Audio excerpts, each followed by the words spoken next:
Hello everyone, I am Priya Patil, lecturer in Information Technology Department of the Government Polytechnic Yavatmal. Today we are going to learn about the star topology. As we already learned about the topology, that the topology is the physical arrangement of the components in the computer networks. One of the type of the topology is the star topology. Star topology means the arrangement in such a way that the central network connecting device is located at the central position and all other computers or the workstations or the peripheral devices are connected to that centrally located network connecting device. We can use the central network connecting device. It may be the hub or switch. It depends upon the functions we want to provide in our network.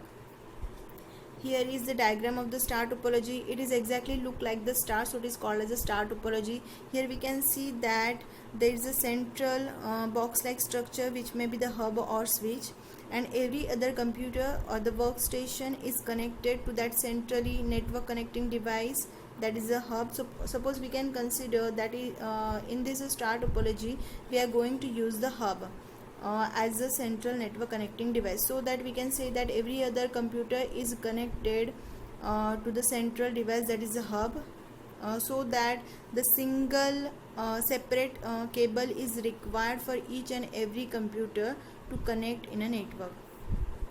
When we are sending the data in the star topology, then we can see that how it will work. When one of the computer want to send the data to the any other computer in the network, then in that case that sending device first send the data to the central device, that is a hub.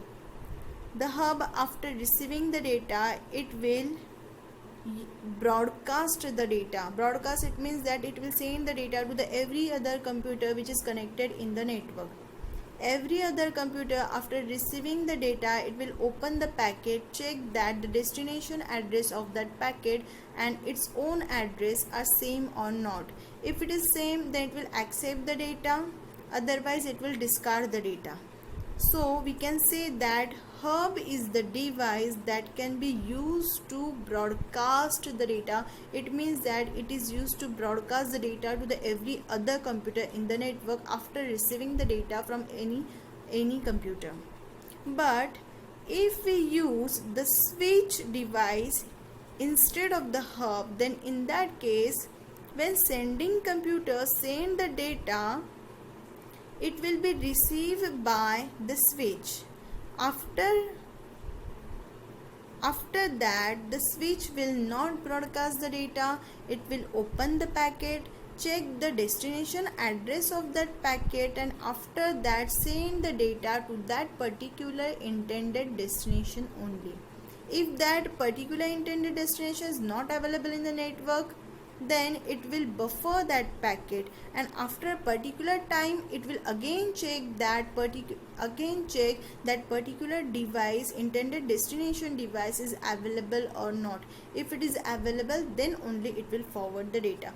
It means we can use hub or switch as a central network connecting device in the star topology, but the hub is used to broadcast the data. After receiving the packet, it will broadcast the data to the every other computer in the network. But if we will use the switch as a central network connecting device, then in that case, after receiving the data, it will transmit the data only to the intended destination. Okay, this is what the working of the star topology. Next one, the properties. So we can say that again the central network connecting device is used at the central location in the star topology, and if one of the computer will get failed, then it will not affect the entire network. It will not take down the entire network.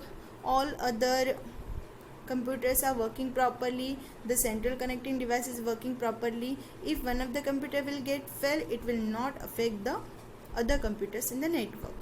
But next, easily expandable. It is easy to expand the network because it depends upon how many port switch or the hub we are going to use.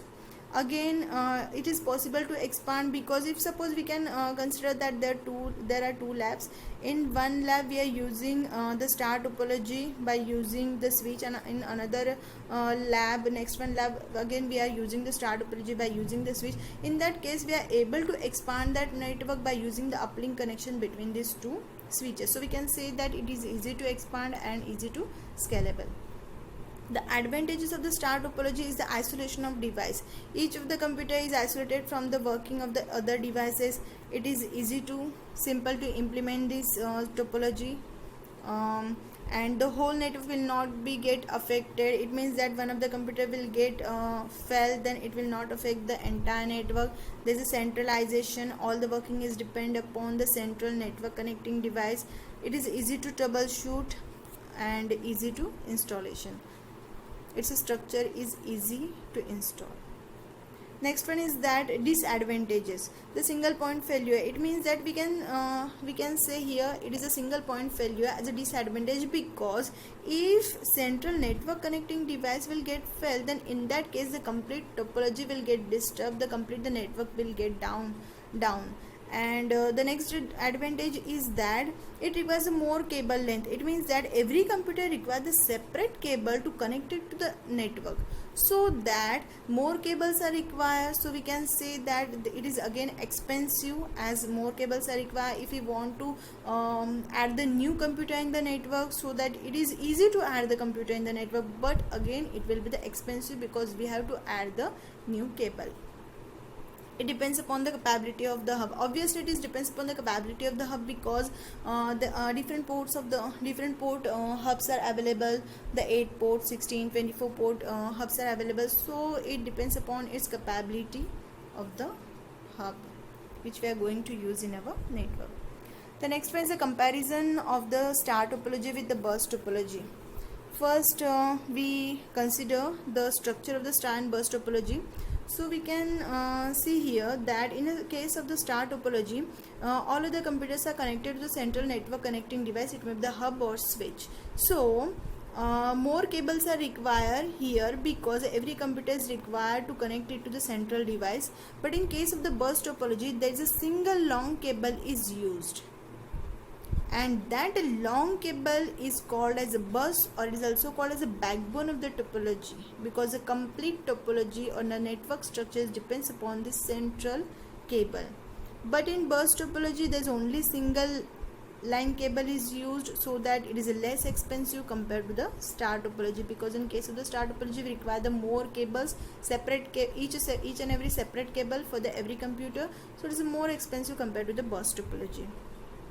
And the star topology is easy to expandable, easy to scalable, because it is easy to add the new computer in the star topology. It is easy to remove the computer from the star topology.